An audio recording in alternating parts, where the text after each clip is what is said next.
comes to Ukraine, I do have a statement for you from the National Security Advisor and also the Secretary of State.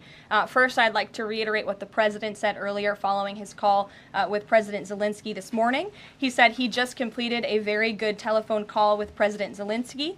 It lasted approximately 1 hour. Much of the discussion was based on the call made yesterday with President Putin in order to align both Russia and Ukraine in terms of their requests and needs. We are very much on track, and I will ask Secretary of State Marco Rubio and Mike Waltz to give an accurate description of the points discussed. That statement will be put out shortly. Well, I have that statement for you right here. Bear with me as I read it. Today, President Trump and Ukraine's President Volodymyr Zelensky had a fantastic phone conversation. President Zelensky thanked President Trump for a productive start for the work of the Ukrainian and American teams in Jeddah on March 11th.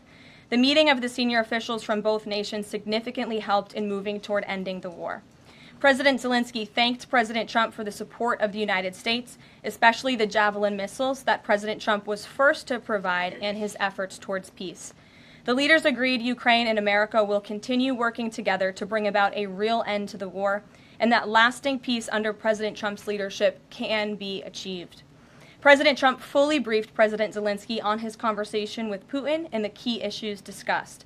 They reviewed the situation in Kursk and agreed to share information closely between their defense staffs as the battlefield situation evolved.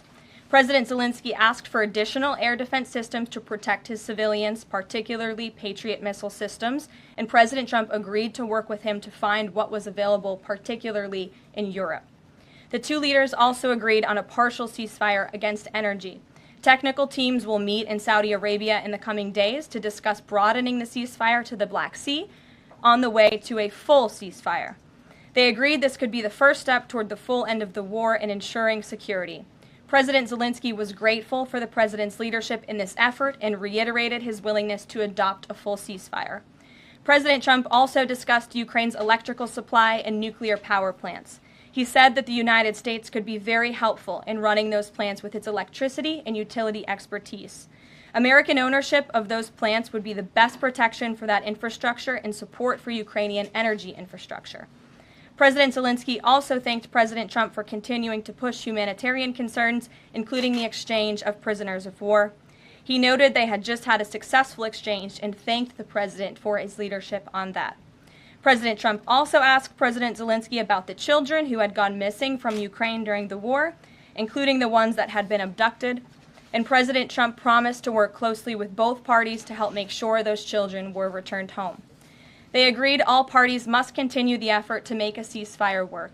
The presidents noted the positive work of their advisors and representatives, especially Secretary Rubio, National Security Advisor Mike Waltz, Special Envoy Kellogg, and others. The presidents instructed their teams to move ahead with the technical issues related to implementing and broadening the partial ceasefire. The presidents instructed their advisors and representatives to carry out this work as quickly as possible. The presidents emphasized that in further meetings, the teams can agree on all necessary aspects of advancing toward lasting peace and security. That is a lengthy statement that was just given to me, so thanks for bearing with me. Our office will, of course, provide this after.